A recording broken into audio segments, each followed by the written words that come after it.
5:45.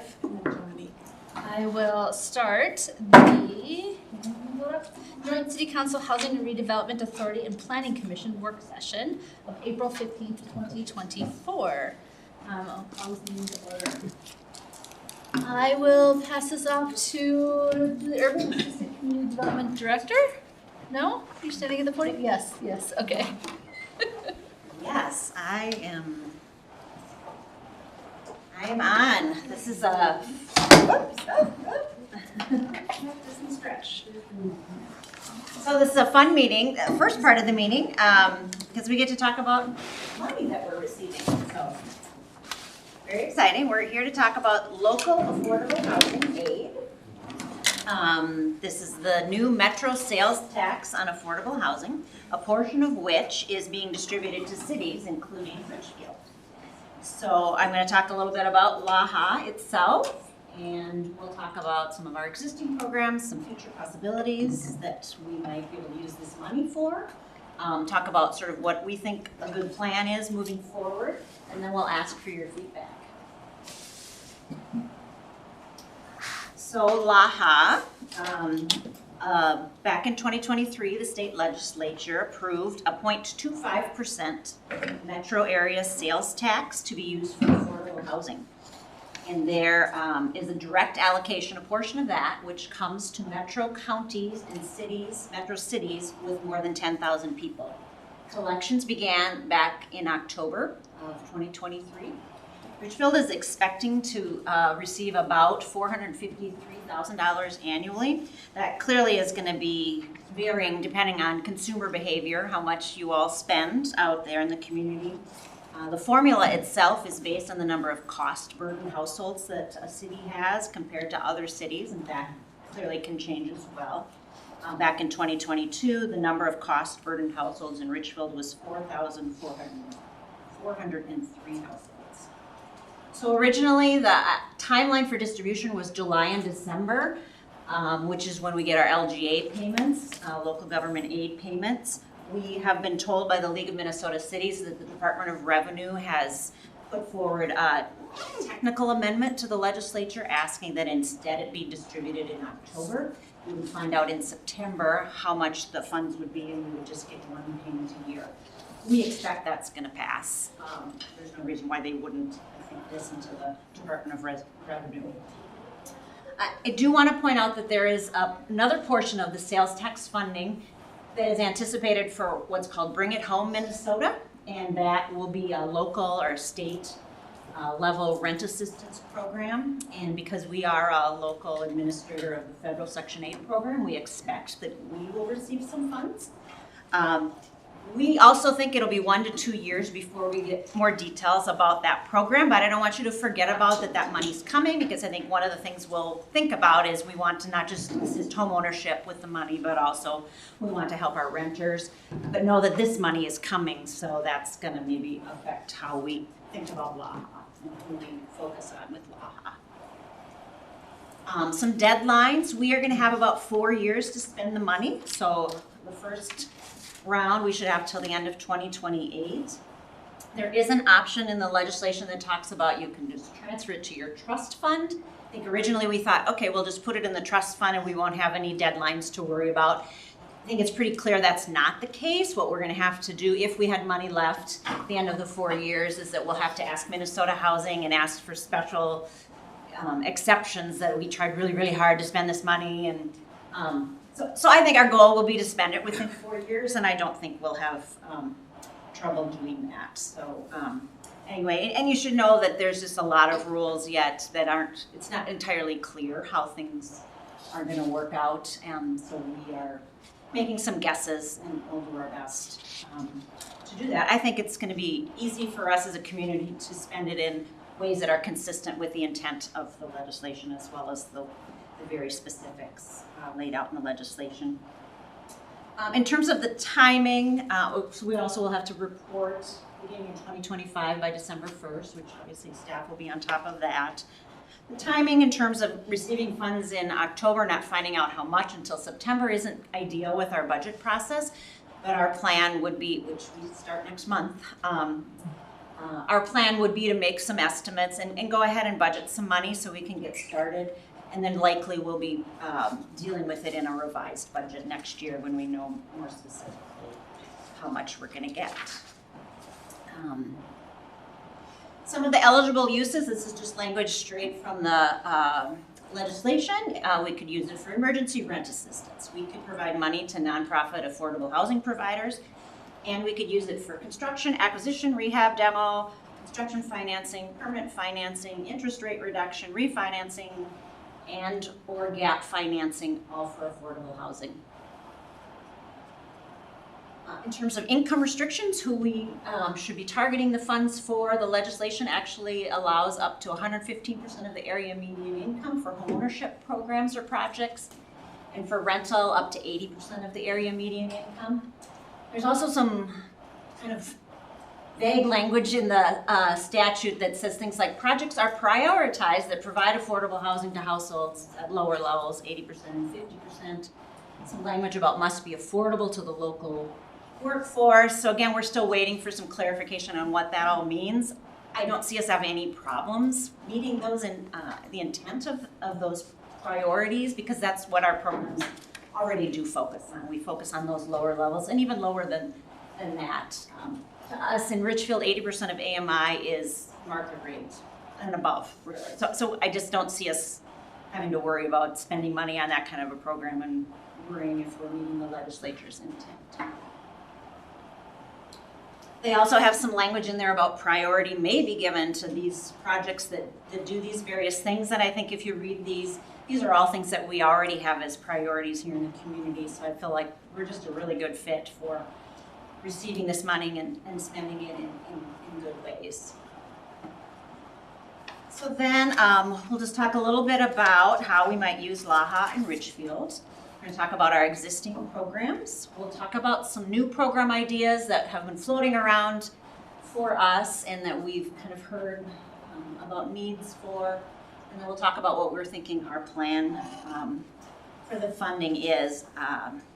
Some of the things that we need to think about is that capacity. There's no administrative money in this funding. It's all clearly to be used for direct service. So we have to figure out how we pay for administering new programs, or how do we do that? How do we find partners? If we find partners, we need to pay them. So we'll have to figure out how to do that. And I think what you'll hear from us too in terms of our plan, what we're thinking immediately is to focus that first money on some of our existing programs. We have a lot of successful programs, some of which are running short of money. We have some funding needs, and so we focus initially on that. And then coming up this year, we have several things that are going to be happening that may lead us to either continue on that trajectory, or maybe it'll lead us to shift our focus and spend the money elsewhere going forward. So I'm going to start here. So the money is going to come to the city, and it will be administered by the Housing and Redevelopment Authority and the Economic Development Authority. That's our typical way we do things. Is like, for example, the Housing Trust Fund runs that way. So this is a chart that we sometimes like to put out to show our programs and how they cross the spectrum of income levels. They both address both ownership as well as rental housing. And they all help us to meet goals of preserving and maintaining our housing stock, increasing the amount of housing stock available, creating housing opportunities for all, both from an income perspective as well as life cycle housing perspective, and then also promoting housing stability. So these programs are currently funded from a variety of sources, including our HRA and EDA levies, federal community development block grant money, federal HAP money or Section 8 money, pool tax increment, loan repayments, some grants, and the Affordable Housing Trust Fund. And the trust fund most recently has been funded with sales proceeds, as well as some pool tax increment that we are allowed to transfer through special legislation. So all those funding sources have very unique rules and timelines that affect funding decisions, and so it's going to be a a fun puzzle to figure out, what programs we fund with what, when, and how, and where. So that's just to give you sort of the lay of the land of what we currently are able to do with our resources. So in terms of our existing programs that have some needs, where we see sort of an immediate way to spend the funds, first of all, our very successful first-time homebuyer program, down payment assistance. We originally funded this with federal CDBG money. It became more popular than we have enough. We don't have enough CDBG to meet the need. And so we switched and have been using the trust fund and some sales proceeds that we were able to earn from our redevelopment project. Those funds are nearly done. They will be finished this year. So in order to sustain this program at this level, we would like to put some of this LAHA money in here to keep that program going. We do know that there are some new programs popping up for first-time homebuyers for down payment assistance for first-generation homebuyers. So similar focus to our program, which is to address some of our homeownership disparities in terms of who gets to benefit and who has gotten to benefit from homeownership. So we're in the process also of taking a look at those programs and figuring that out, but it's going to be a while, I think, before that shakes out. So again, I think our immediate focus, we'd like to continue to keep our program running using some of these funds. The second program is what's called our Fix Up Fund, and that's actually a state loan program for home improvements. What we do is write that interest rate down for homeowners who earn up to 100% of the area median income.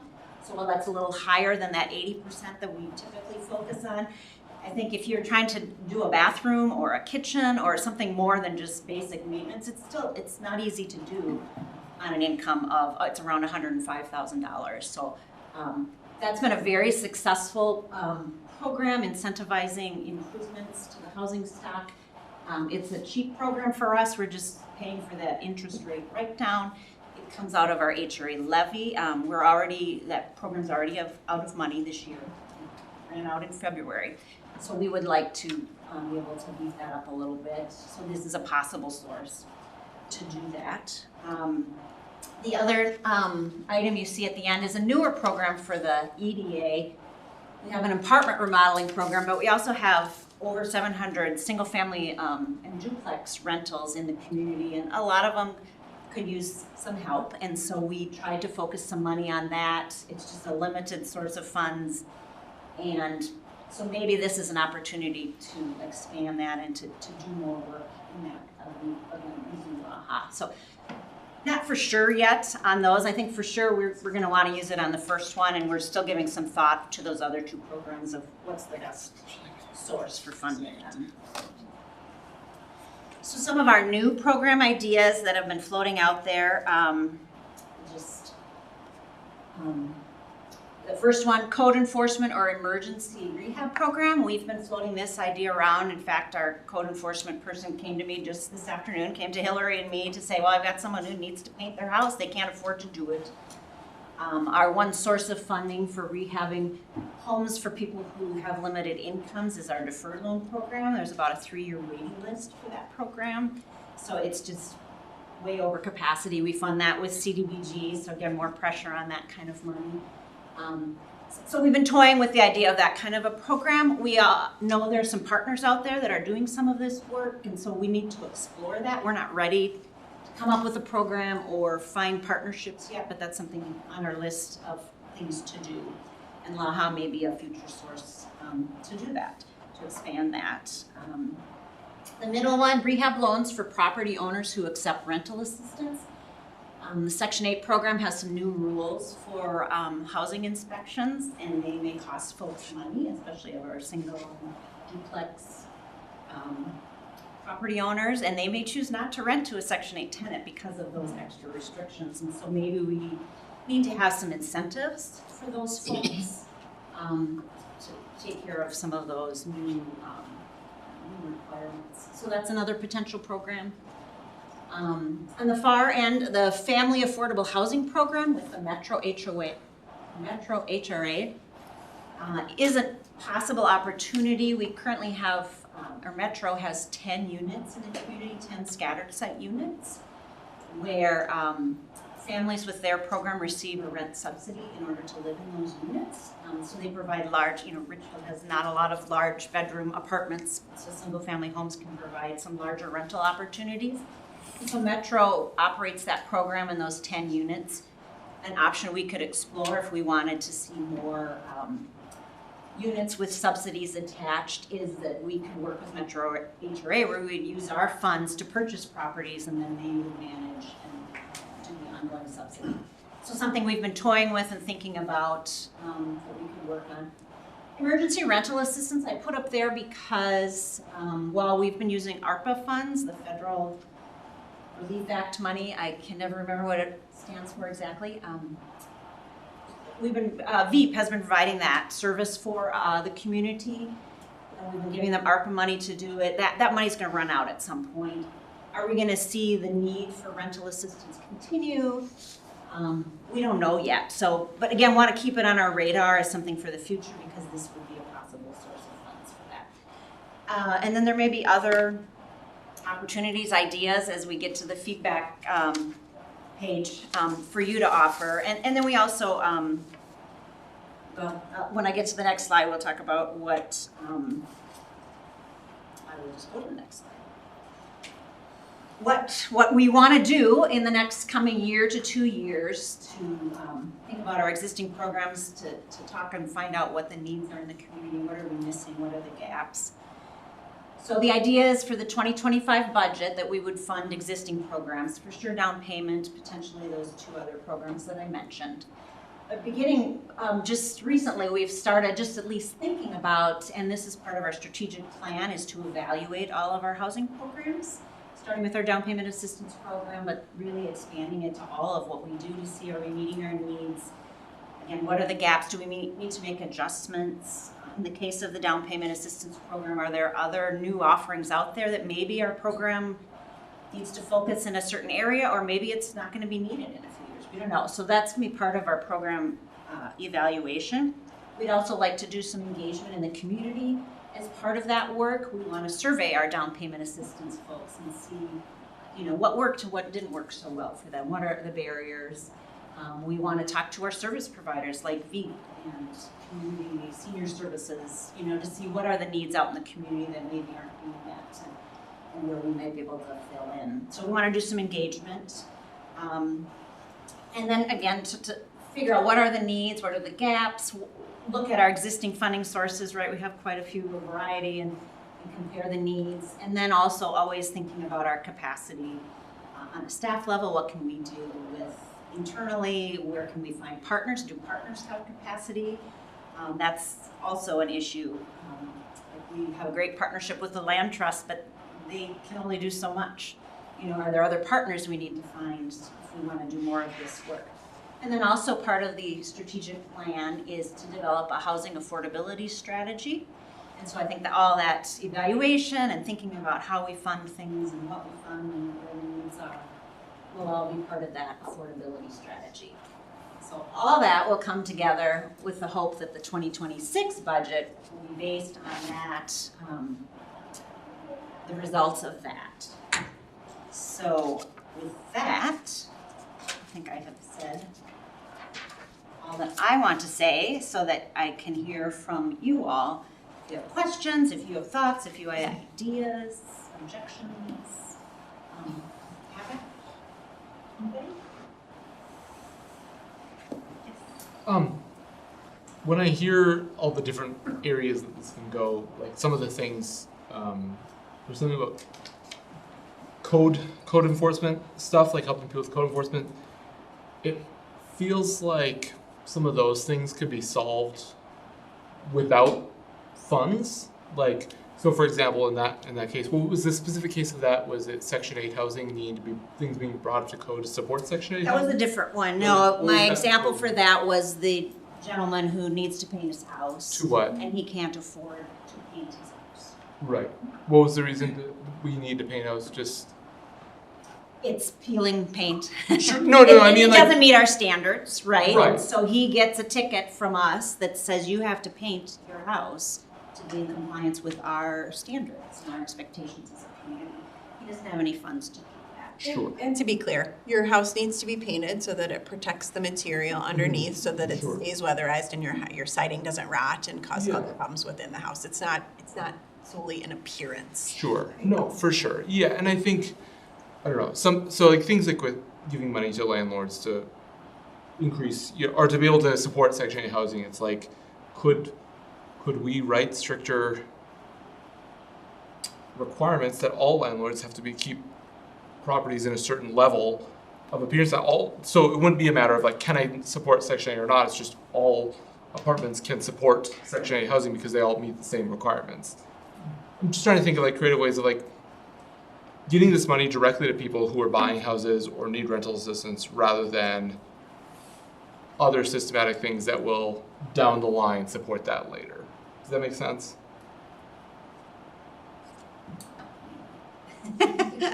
If I think of, am I going to give $100,000 to a landlord so they can bring their property up code to support Section 8 housing, or if I could give that money to people for down payment assistance or something to get them into their first house or support, I would rather see the money go to that group. Correct. Yeah. Okay. Sure. Any comments on? Yeah. I will put in a plug though for the fix-up funds, because there's a lot of seniors with limited incomes and they want to stay in their own home, but they don't have the money to do the maintenance and upkeep. And so I think that's an important thing as well. Yeah, and to be clear, I mean, I get that. I wasn't more so just saying if you're not living in a house, Councilmember Leary. I'm also quite curious about the loan programs. So the fix-up fund you said is limited to 100% AMI, is that right? In theory, I mean, we probably shouldn't increase the limit to start with because we already have too many people at the current level. So let's figure that out first. But in theory, could we go up to 125% AMI based on the details of LAHA? The fix-up fund itself, if you get a regular fix-up fund, which now is like at 5.5 or 6% interest, I think it does go up to a higher level. We've chosen as a community, we're only going to write it down to that lower level, wanting to focus Okay. where the need is greater. So there is a little flexibility in there if we decided we wanted to expand that. Okay, so I guess, and I would say my thought is totally open to persuasion because I know you've had a lot more experience with these loan programs, but if it were me, I would almost like not have the transformation loan program and just have a more broad fix-up fund program, especially given the current interest rate climate and probably for the next decade. Getting people down to 3% interest seems as important as getting a small forgivable loan in there. And it also seems like potentially less subsidy per homeowner for a similar level of incentivizing new investment in the homes. So, And there, the transformation loan program has been around since the early 90s when really our focus was about stemming the tide of families getting to kids a certain age and leaving our community. How can we diversify our housing stock and encourage larger amounts? yeah. I think that's part of why we want to do an evaluation of our programs, is to look at, is that still a need here in the community? Is that something we still want to support? We've made some adjustments, to that program to encourage energy efficiency and accessibility and other things. Maybe we want to go even farther, but so I think program evaluation would be the way to get at that. Yeah. Are we still wanting to support that program? Yeah, and I would just say broadly, the fix-up loan program is great. Number one, we should make sure that people who are currently eligible can get it, and we have the funds for that. But if we do well in future years, I would love to maybe see consolidating those or have that available to slightly higher income levels, just to keep incentivizing simple, small projects. Well, and that's the other thing we've talked about with transformation is there's currently no income restriction. Yeah. We could add one. And one thing I was wondering, I don't expect you to have an answer on the spot, but like with TIF, we have like a but-for standard that the project couldn't happen without it. Do we have any sense of like if those kids' remodels wouldn't happen if we didn't give them money? Not always. Sometimes it seems clear they could do it without us. Yeah. Other times no, but that's a good point for us to think about. I don't know if we can get at that when we evaluate our program or not, but it's an interesting thing to try to puzzle out. I don't disagree with a lot. I think there's a lot of good ideas in terms of maintaining the housing stock we have, opening up opportunities. It seemed striking to me that none of the ideas we've talked about yet are creating new housing. And I particularly, knowing that we have this now ongoing dedicated funding source, and that we have seen both projects that were going to be deeply affordable housing get denied and not happen. I think those were larger, the tax credit amounts they would have gotten are larger than a whole year's worth of this money. But I do wonder about, could this amount of money, whether it's gap financing or more creative ideas, like could this create new housing in some of these empty lots that the HRA has been sitting on for a long time? And the very out there idea that I want to put in front of all of you folks, I had passed this on to staff, but let them know it's not urgent and don't expect that you've looked into it yet. But there are two counties, I don't know if there are cities doing this, there are two counties in Minnesota, Olmsted and Washington, that have started, they basically had scenarios where they couldn't get, either on the private market or through tax credits and such, the kinds of housing that their community needed. And so they just built it.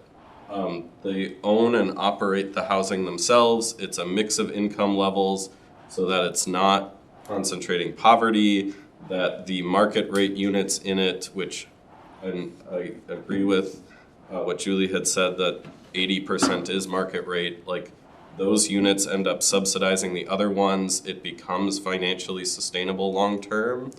And there's a county in Maryland that's been doing this for like 20 years, and with a relatively small like revolving fund is able to keep adding projects and is up to like 9,000 units that they've built over 20 years. And so very out there is very different. I think one of the major questions would be the administrative side of it, that you then need to either hire or contract with like property managers and things. But I guess I want to throw out some, that is maybe the biggest, most radical idea, but also even if it is just saving, I don't know, 100 or 200,000 of the 400 some that can go toward gap financing to try and incentivize new affordable housing as well as the maintenance and fix up stuff. So part of why we haven't sort of thought about using it towards some of that more capital funds is because we do have a pooled tax increment that through special legislation allows us to transfer that to our trust fund. It was what, $5 million, Melissa?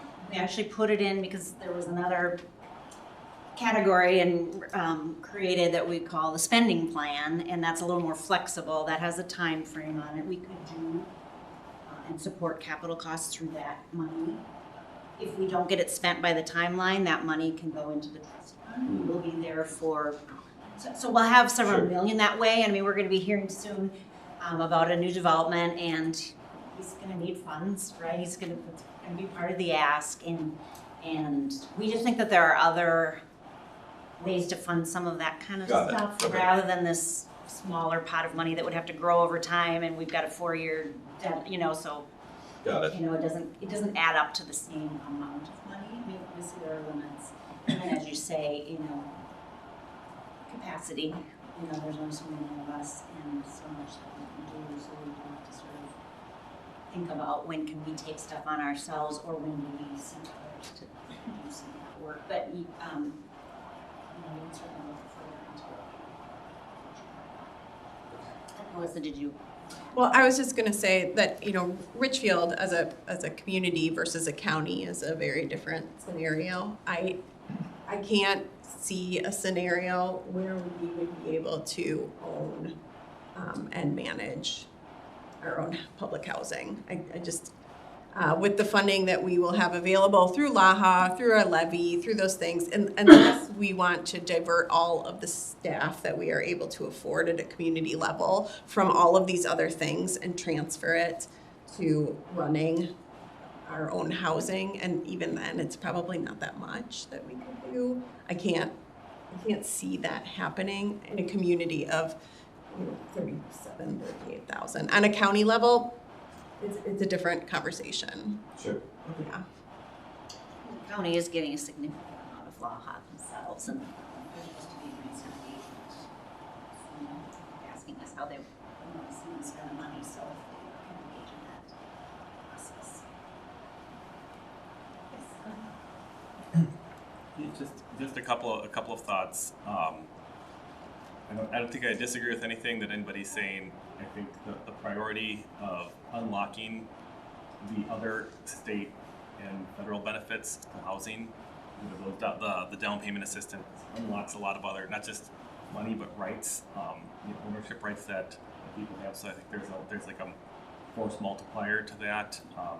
Also, similarly to what Sean mentioned about the interest rates being low for folks. If there's a way to tailor the program so it was less like, I'd like to kitchen remodels and the foundation is cracking and we want, so if there's a way to, as we're imagining, focusing it on the essential parts of our housing stock and not just the bells and whistles, I think that would be helpful. And then I just want to say a word in support of emergency assistance, which doesn't fix structural problems, but in terms of the bang for your buck when somebody's struggling with housing because they've lost a job or they're in between jobs and they're about to be homeless or about to be evicted. And part of this is like we don't actually pay for those services, the county does, and so it's like how much are we saving money for the county maybe, but just practically for our community to be able to stand in that gap and keep people from sliding into houselessness is money really well spent. I think that's where we partner with who knows where to go for the funds first, and we cover the gaps. We don't step in front of the county's resources. Can I ask just a broad question, like when these programs come up, like what is the metric of like thinking about how to decide funds for one program versus another? Like as we're talking about this, like there's lots of things that can affect a lot of people in a relatively minimal way, and then there's things that like we could put the money to helping a smaller number of people in a much larger kind of way. Like I think of like things like painting the house. Like yes, that's something that needs to be done and it's very difficult to do, but like I'd rather see a smaller number of people have a large impact, like become first generation homeowners or stay in their houses, in emergency situations, rather than some of these things that are like, yes, it's all needed. And so it's like really hard to like start deciding, but I'd rather focus more on like the criticalness rather than the broad sweeping number of people that can be affected. Well, and I think that's where the HRA's job is. It starts with the comprehensive plan. We have goals and priorities in there. We lay out what we want to do. At this point, we're already looking to the next one. We're already, so it's not like that's the only thing we do, right? We take our pulse and think about what's in the community, but it's ultimately the HRA. But I think that's where we come back to this chart where we do a variety across different things. Some are more immediate needs and some are longer term. But yep, you're right. And part of program evaluation can look at, how much are we spending on one household versus and get more of that. So it's certainly something that we need to continue to look at. I want to keep us on time, so I'll do one last call for ideas, thoughts, questions. You are welcome to send me an email if you have other ideas that you think of.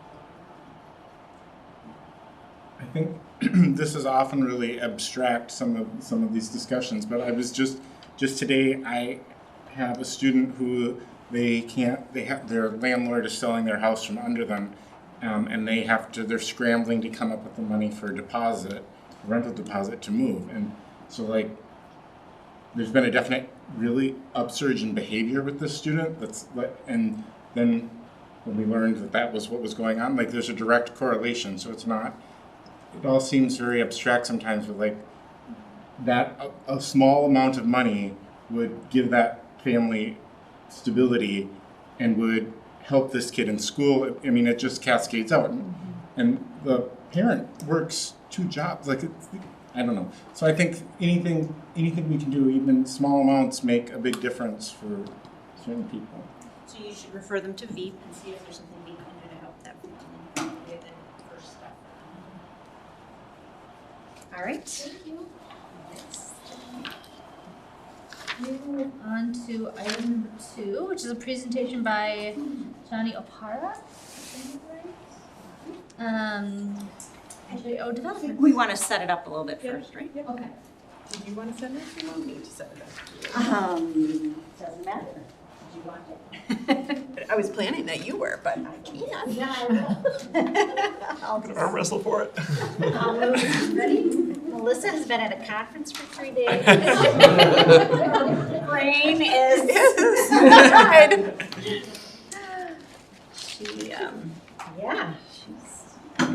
I had family in my house all weekend, so my brain not necessarily the freshest either. All right, so we are here tonight, all of you, to talk about HRA-owned property at 6501 Penn Avenue South. We bought it back in 2018.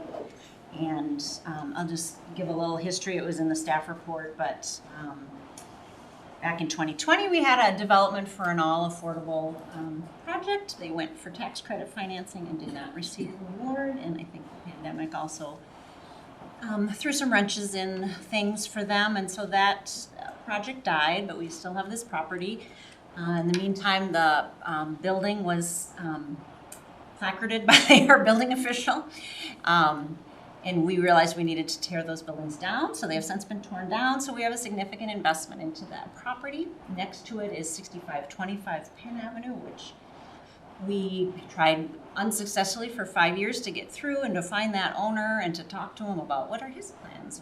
Here's our plans. We have almost a shared driveway. We need to work together, and we weren't successful. He quit paying his property taxes, and that finally went through tax forfeiture.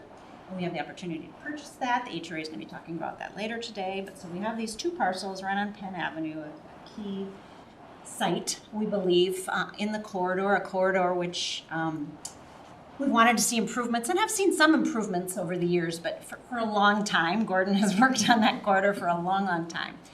So we are excited tonight to hear from the latest person who called us up, Johnny Opara. Is here this evening, and he is a developer, a newer developer, but has 2 successful projects underway and another one underway. I'll let him explain all that. I'm probably getting the numbers wrong, but so we're excited to have had conversations with Johnny, and he is here and going to tell you what he'd like to see happen. So Johnny, I'll turn it over to you. Sure. Thank you so much.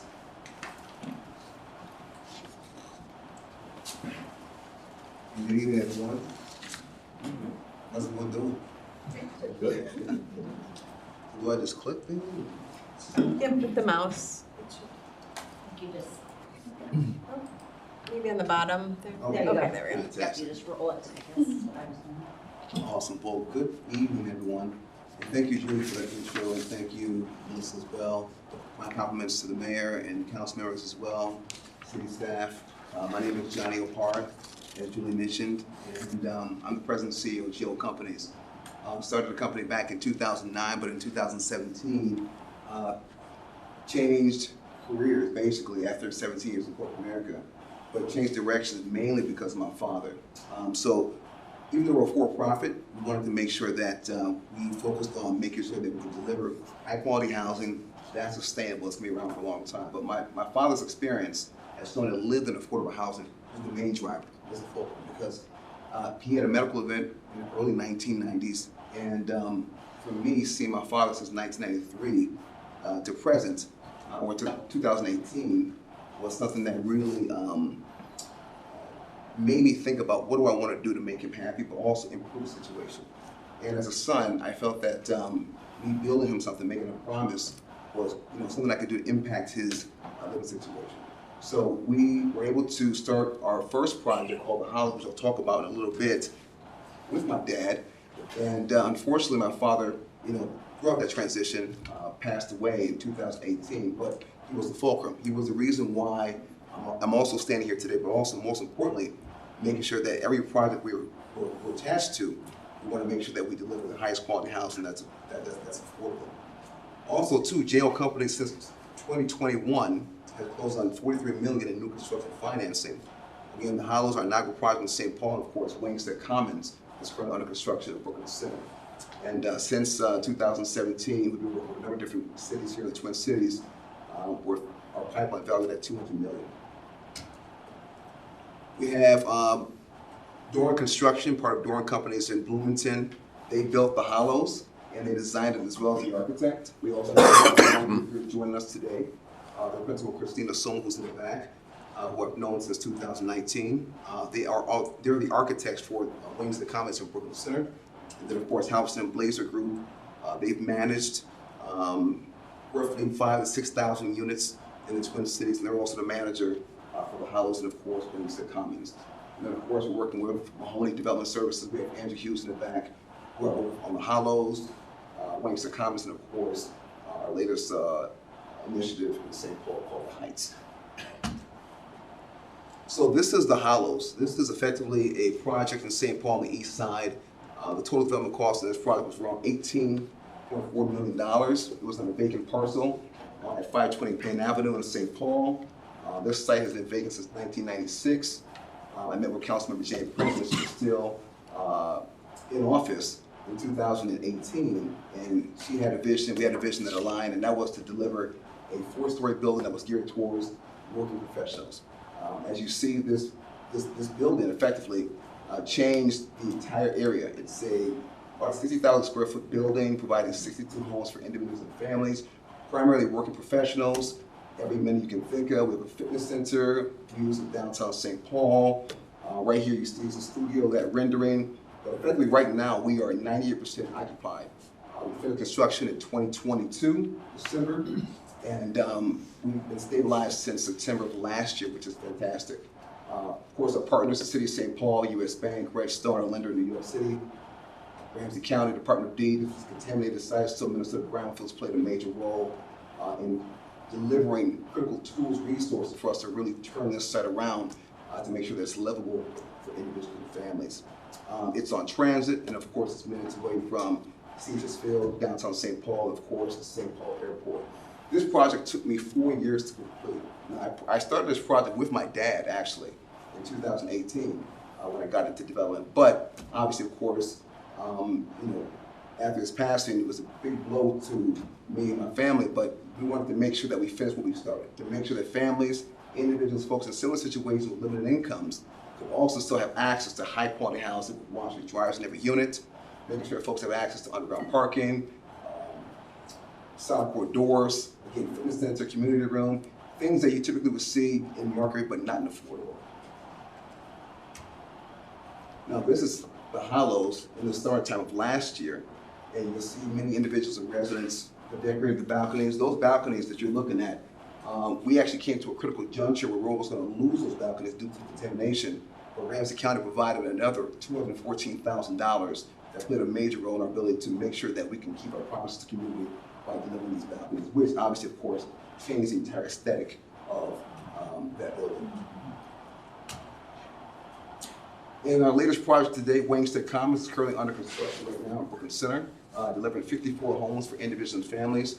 I work with the City of Brooklyn Center since 2019. Of course, the Pope Design Group was the architect on this project. I worked with them since 2019. We closed new construction financing in October of 2023. Right now, we are 3 to 4 weeks ahead of schedule. Normal construction is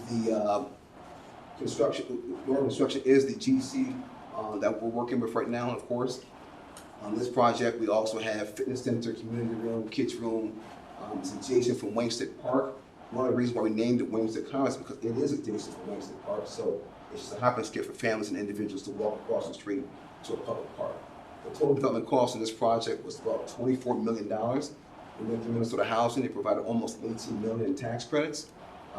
This project, the tax credit investor on this is U.S. Bank. Also, we have Hennepin County, MHFA, of course, that's Minnesota Housing, and then, of course, Greater Minnesota Housing Fund providing permanent debt on this project. There's supportive housing in this project as well. We are having 1, 2, 3, and 4 bedrooms on this project. In the city of Brooklyn Center, there is a lack of 3 bedrooms and 4 bedrooms, and effectively 2 bedrooms, primarily ones and studios. A lot of the product that was built in Brooklyn Center, Brooklyn Park are very similar, aged, newer properties, but primarily ones and twos. So geared towards multi-generation families, work professionals, individuals, and folks that are looking for a newer building where they can live at. And of course, the House and Blazer Group, they're managing that asset as well. We're supposed to be finished with construction in December 2024. And of course, our latest project, the Heights in St. Paul on the Greater East Side, delivering 1,046 homes to the city of St. Paul, of course. And this is a monster project. We had a press conference last April at the Port Authority in St. Paul. And our company, GL Companies, is delivering 2 phases. 199 homes, which will be a multi-family building comprised of studios, 1, 2, and 3 bedrooms. That's parcel B. The furthest one with the red, all red. And then of course the phase 2 would be our workforce housing mixed income development that's adjacent, small box, which that's all color red. Delivering 80 to 90 homes, 1, 2, and 3. That's a non-LIHTC project. We're hoping to close new construction financing on the first one in 2025 if we get our funding approved. We have a huge ask with the state of Minnesota for $73 million. And then of course, the second one, which will be close to new construction financing in 2026, we're able to get that approved as well. So this is a really big project. We have Excel Energy, we have Sherman Associates, we have Twin Cities Habitat for Humanity, and then of course we have our company as well. So this is a huge project in the city of St. Paul. And these are some representative projects that Polk Design Group has been a part of.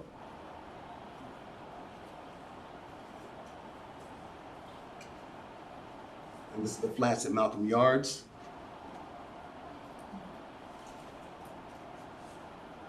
I think what's interesting about these projects, they don't look like affordable housing. They look like market rate projects. And that's the vision that we're trying to create, the narrative we're trying to create, that everyone deserves access to something that's beautiful. Now, this is our proposal for the site that Julie talked about. And I thought a cool name would be like Penn Station, because of the major corridor like Penn. And we're looking at a 6-story building, so effectively 1 will be underground, 5 sticks, so effectively 5 above ground, and 9% tax credit deal. This includes both 6501 and 6525 on Penn. This would be 42 homes of affordable housing geared towards families. So we've got studios, actually 1s, 2s, 3s, and 4-bedroom units. About 12 units will be supportive housing, since it's a 9% deal, so we have to include people with disabilities and high priority homeless. We have, of course, 1 underground parking. We have 48 stalls in total. We have an active ground floor, so we have on-site property management, amenities, residencies for residents. We also have on-site property management on this. It's on transit, and of course, obviously the amenities. It's not too far from Southdale, down to Minneapolis, St. Paul Airport, Mall of America, and other imports as well, like Best Buy. But effectively, this is really our vision, to make sure that we can deliver a high-quality building that is effectively going to revitalize that site and make sure that folks in that community can live somewhere they can be proud of. So this project right here is very similar in terms of that site in Richfield. In terms of the acres, this is 0.97 acres. The site in Richfield is about 0.87, so it's a very similar makeup in terms of the size. So we feel that the Hollows is a direct representative of that project if we were to receive funding.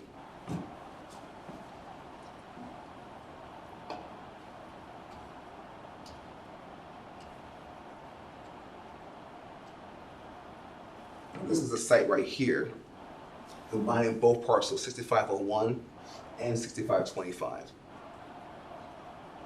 That's the area view right there.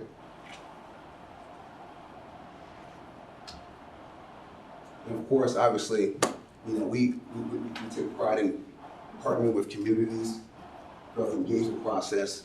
We want to make sure that we partner with the state of Richfield and partner with the communities in terms of delivering the vision for the site as well. And this is our process. Now, obviously, of course, we're here at the work session.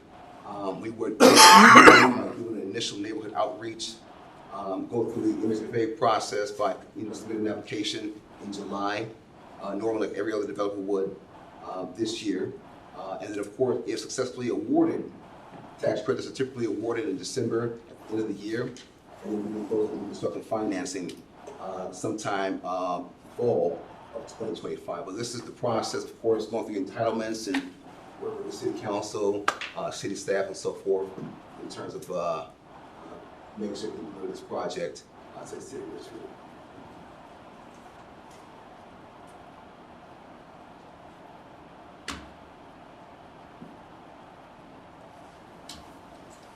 Any questions? Okay, does anyone have any questions, comments? Yes. First of all, thank you for this proposal. Thank you. Pass by that lot. There's so much opportunity. I love that it's also a pitch for affordable housing in Richfield. Have you considered mixed use in your development, like having some commercial space on the first level? Do you have experience with that? Yes, so that's a great question. So it would be a low-income housing tax credit deal, and typically investors, they're not opposed to that, but if they were to include some kind of retail component, two things: you can condo out that portion that's geared towards commercial, or that portion would need to be with a anchor that is traded on the New York Stock Exchange. So we need to reduce our uncertainty to the point where investors feel confident that if they were to include a Starbucks or a Caribou Coffee, or it was going to be condoed out to maybe a nonprofit, that portion of that building is already taken care of. Or to an extent, we've signed a 10 to 15-year lease agreement on that portion. Yes. Well, I wanted to kind of follow up on actually your comment and question. There's a lot about this project I really love. I love the the deep affordability that it offers the community. I love the multi-bedroom units that it offers, because we're really lacking that in our city. But that's the one shortcoming I do see is the lack of, say, commercial at street level. I've been kind of observing this corridor for quite a few years, and I've served on some task forces in the past. The most recent one, which is not recent, was called the Penn Avenue 66th Street Task Force, which was probably about 20 years ago. Okay. And I know that, and they did a lot, the city with consultants did a lot of visioning for the avenue. And one question they did ask the community is would you like to see this particular corridor remain commercial, or would you like to see it transition to residential? And at that time, and it's hard to say whether the public sentiment would still be the same today, because that was 20 years ago. Okay. But at that time, the sentiment was that people really did want to see it, stretch from like Crosstown down to about 68th Street, have a commercial presence to it. And so I love the project, and to me, the ideal world would be a mixed-use development, but I know that could offer some complexities, so Definitely not opposed to it. just my observations. I think that's a good note. Definitely not opposed to it. It's really tough to work with an investor or a syndicator to make that work. There's a lot of uncertainty in trying to combine those financing structures. However, definitely not opposed to it. Yeah, definitely not opposed to it. Because at the end of the day, you want to activate that first floor. So, Yeah, I'm just gonna say I agree with the existing comments. Like the last two comments about the mixed use component, that is my preference. I would say if that is not viable with your project, other ways to activate the first floor would be of interest to me. I'm particularly concerned, if you can go back to your approximate site plan, about the idea of a surface parking lot that's not even at grade. It mentions a retaining wall in our packet.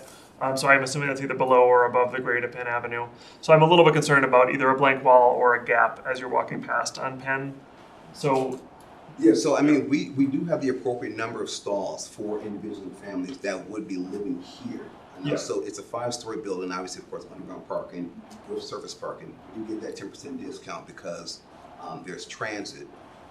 So maybe Christine, if you have any comments on that question. Yeah, no, I appreciate the question, and The good thing and the bad thing about this site is it's the opportunity, or it's a very simple and narrow site. So so we certainly are starting with the building first and getting that on the farm and then have that clean presence is important.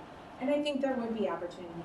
I see what you're saying about the return on having that one follow. We would, we really want to incorporate that pedestrian walkway as part of the future plan. So just understanding how the grades work. I mean, we're in such an early phase right now that it's almost like we have to make sure all the things fit, and then once they fit, we can massage the design to really activate or coordinate with the pedestrians. So I guess I would say that the essential part of my thing is I would prefer mixed use. If that is not going to happen, I want it to be excellent urban design and feel like the entirely residential component is bringing pedestrians to the sidewalk. Things like the principal entrance should face Penn Avenue. Residents should have a reason to walk out on the sidewalk on Penn Avenue and not just go to the parking lot and go to the parking garage and leave through the back. And I think this precedent thing is pretty promising, but I would say we've had a number of first floor unit things. Understandably, there's not always a demand for another use for the first floor, so I think it's okay, but I don't think apartments on a first floor are really an active use. People leave their blinds shut 24/7, they put a beware of dog sign up. It's not the effect you necessarily want compared to like something like a coffee shop. So it can be all residential in my personal book, but it needs to compensate for that in excellent design. Yeah, and that's one of the reasons why we brought Pope Design Group. I mean, they have done some really phenomenal projects, of course, Wings of Commons, and these are some of the representative projects they've been a part of. So I have the utmost confidence that Pope Design Group can deliver what you just asked. I mean, they've been doing this for quite some time, and of course, I've known Christine since 2019 when I met her. So I do believe and have a lot of confidence in their organization.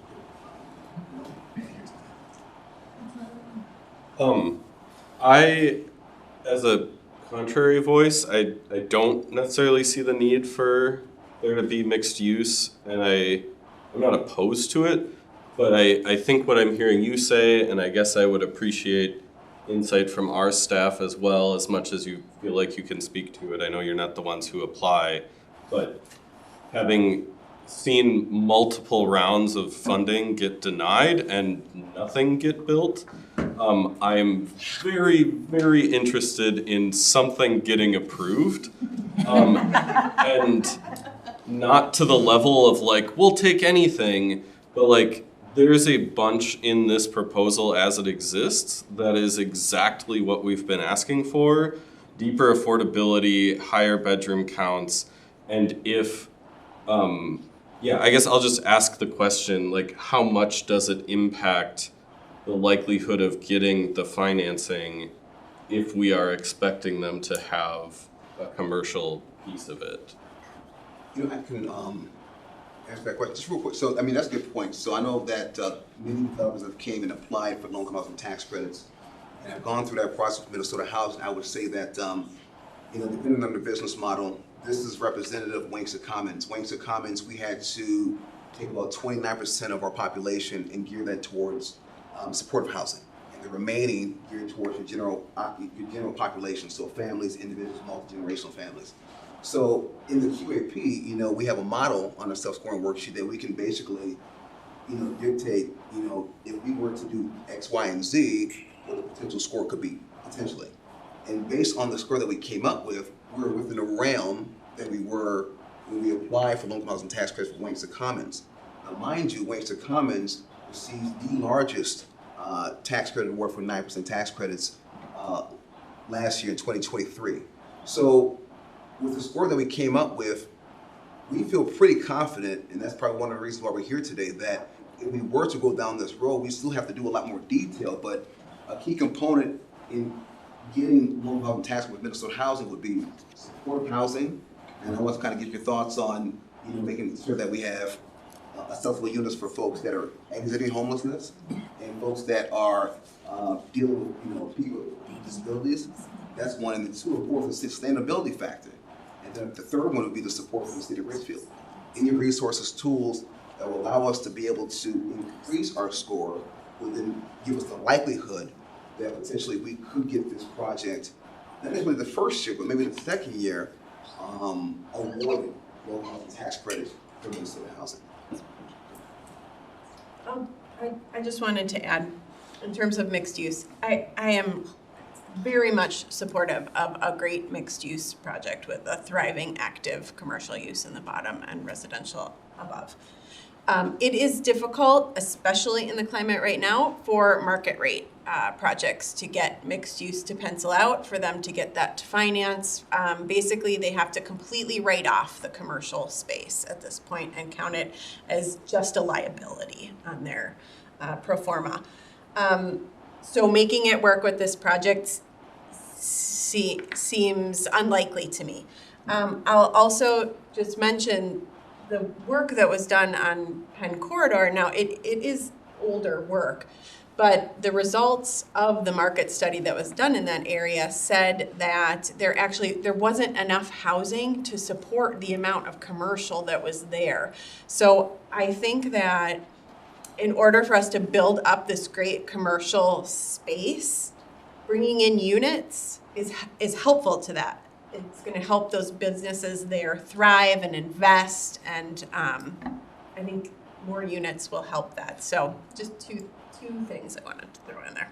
Thank you. And if I could just very quickly, I know we're running short on time, but I think given all of that financial picture, I think even if mixed use got built, given all of the existing much more affordable retail commercial spaces in the corridor, I find it very unlikely that would turn into something other than a chain. And I feel like most of the time when we've had conversations about the kinds of like things we would like to see in Richfield, particularly I know local restaurants or coffee shops get talked about a lot.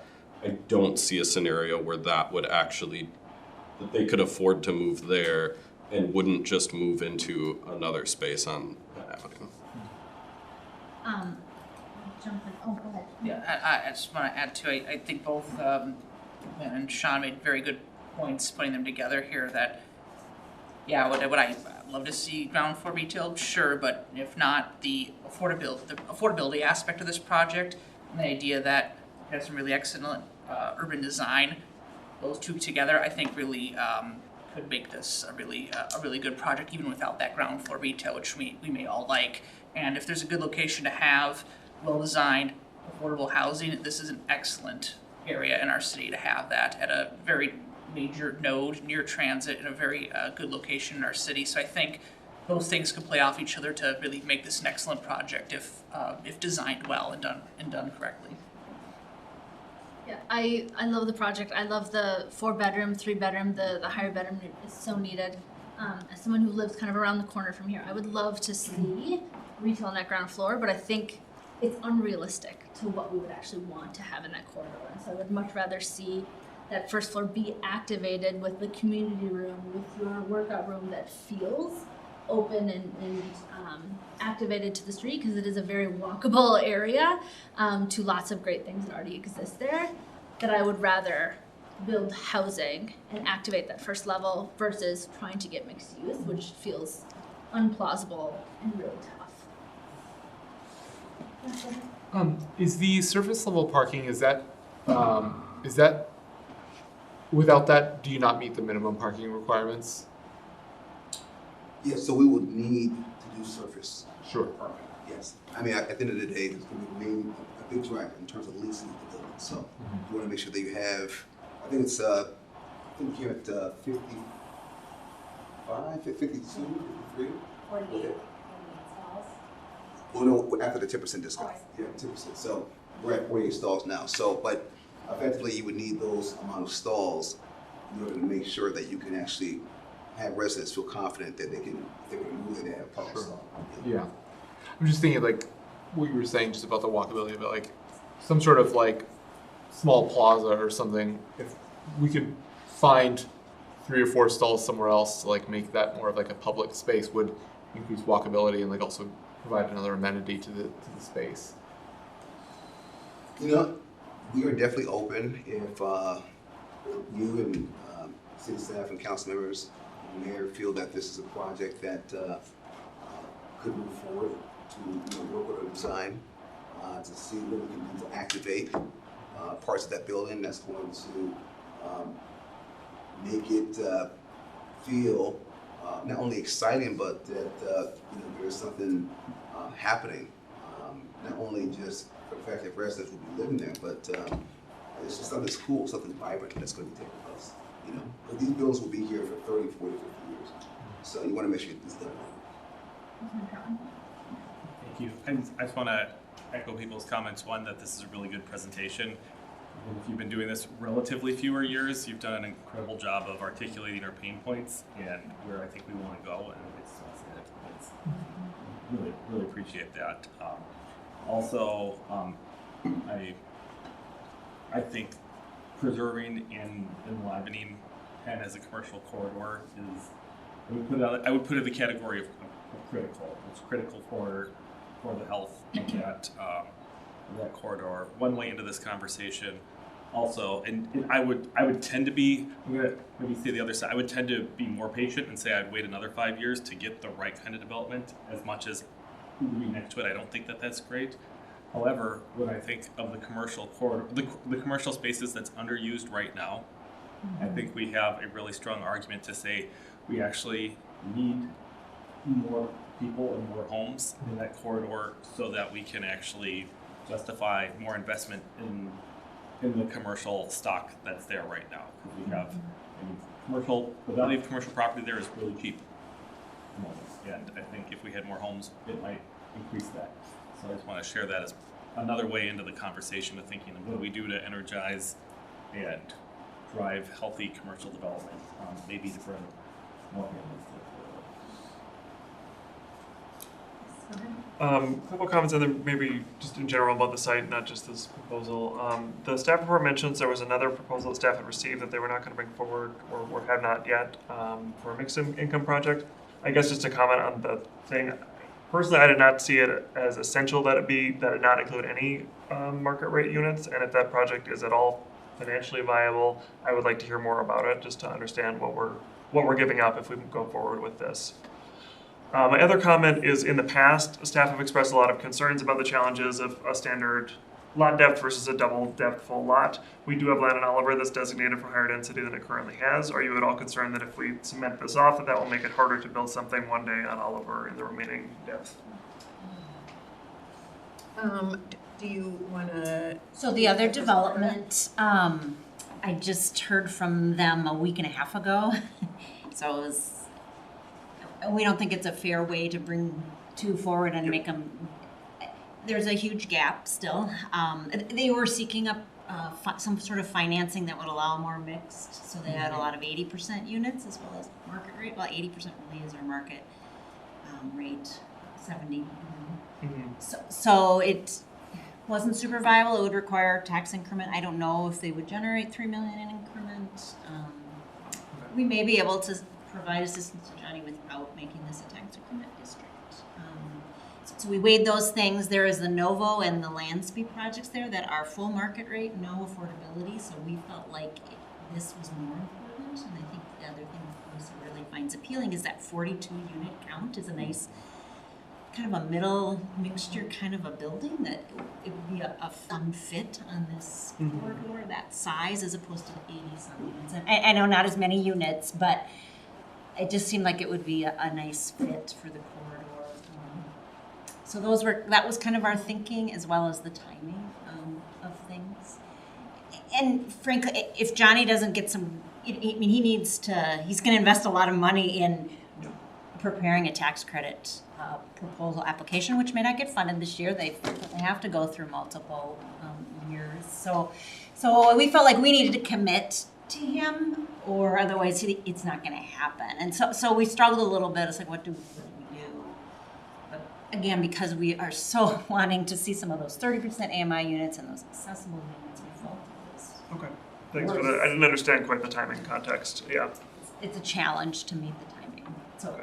And then in terms of the zoning, the half block depth is absolutely a challenge. Part of what we're doing on the planning side is looking at those MR2, MR3 standards. We just made the changes to our single family district. So I think we're making some changes that will not preclude something happening on the back side of that block. Is it exactly what we would have envisioned if it was developed to full depth? No. Is that a bad thing? Probably not. Maybe it provides a more gradual transition. So, no, I don't think that, based on where we're heading with the general zoning code, that this is problematic in the future. And if I could just spend 10 seconds, I mean, that's a great point. So due to the site and its size, you know, the max that we can do, now I think we can go to 8 stories here on that site, but with a tax credit deal, the max you can probably build is 5 stories. So that's one of the reasons that we're limited in terms of our ability to get that many units. And of course, obviously, from a scoring standpoint, from the QAP, we do need to include 2, 3s, and 4 bedrooms. So that's obviously, of course, bigger spaces that limits our ability to, put more units. So we're at 42 max in terms of providing the type of housing that I know so many families and individuals need here in the city of Richfield. So I don't know how many other apartment buildings have 4 bedrooms and 3 bedrooms. Yeah, no, you Zero. right on that one. Oh, there's maybe 10 3-bedrooms. All right, we are. Almost out of time? Yeah. I'll just close with what to look for. So later today, the HRA will be looking at the acquisition of 6525 Penn, which is part of this deal. Planning Commission next week, you will be asked to consider the consistency of that purchase. Is it consistent with the comp plan? Purchasing and then also selling it, turning around and selling it for something like multifamily. So that's what you have to look forward to. And then HRA in June, we would have to come before you with we need to ask you for a preliminary commitment to reserve the property for Johnny so we don't go, shopping around while he's waiting for his financing. And then also a preliminary commitment of some financial assistance. He needed to have some preliminary feedback from you all before he was going to invest in some of that financial review, which would be the next step, is that we'll look at the finance. What the gaps are. Thank you. Thank you very much. Appreciate it. Thank you. Thank you. Thank you, everyone. Thank you. We will stand adjourned.